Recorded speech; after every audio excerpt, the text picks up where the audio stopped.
Hello നമസ്കാരം. മഴയൊക്കെ അല്ലേ? നമുക്ക് ചക്ക വെച്ചൊരു ഇലട ഉണ്ടാക്കി നോക്കിയാലോ? അതിനായി ചക്ക എടുത്തിട്ട് നല്ല മിക്സിയിൽ നല്ല അടിച്ച് രണ്ടാണി ശർക്കര എടുത്തിട്ട് വെള്ളത്തിൽ വെച്ച് നല്ല ശർക്കര പാനി ഉണ്ടാക്കി അതിനുശേഷം നമ്മൾ അടിച്ചു വെച്ച ചക്ക അതിലേക്ക് ചേർത്ത് കൊടുക്കുക. ശർക്കര പാനിയിലേക്ക് തീ കുറച്ച് വെക്കണേ.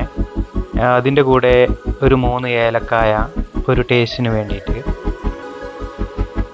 എന്നിട്ട് നന്നായിട്ടൊന്ന് ഇളക്കി ശർക്കര പാനിയിൽ അതൊന്ന് മിക്സ് ആകുന്നവരെ ഇളക്കുക. എന്നിട്ട് അതിലേക്ക് കുറച്ച് അരിപ്പൊടി, 1 കപ്പ് അരിപ്പൊടി, ഇച്ചിരി ഉപ്പും ഇട്ട് കൊടുക്കുക. ഉപ്പിടുന്ന എന്തിനു വെച്ചാൽ നമ്മൾ ആ മധുരം കൺട്രോൾ ആകാൻ വേണ്ടിയിട്ട്, അല്ലെങ്കിൽ ഓവറായിട്ട് മധുരമായിട്ട്, അതിന് വേണ്ടിയിട്ടാണ് നമ്മൾ ഉപ്പിട്ടത്. എന്നിട്ട് അതിലേക്ക് അരിപ്പൊടി ഇട്ടിട്ട് കുറേശ്ശെ ഇട്ടിട്ട് ചെറുതായിട്ട് ഇളക്കി കട്ടയാവാതെ ആദ്യം ഒന്ന് ഇളക്കി സെറ്റാക്കുക. എന്നിട്ട് ബാക്കിയും കൂടെ ഇട്ടിട്ട് ഒന്ന് തിക്കായിട്ട് പരത്താൻ പറ്റുന്ന രൂപത്തിലേക്ക് ആക്കിയിട്ട് നമ്മൾ വാഴയിലയിൽ നമ്മൾ പത്തിരിയൊക്കെ പരത്തുന്ന പോലെ വട്ടത്തിൽ പരത്തി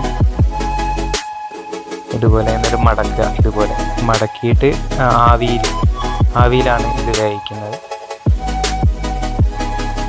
അപ്പോൾ ഇലയിൽ ഓരോന്നായി വെച്ചിട്ട് നമുക്കിത് വേവിച്ചെടുക്കാം.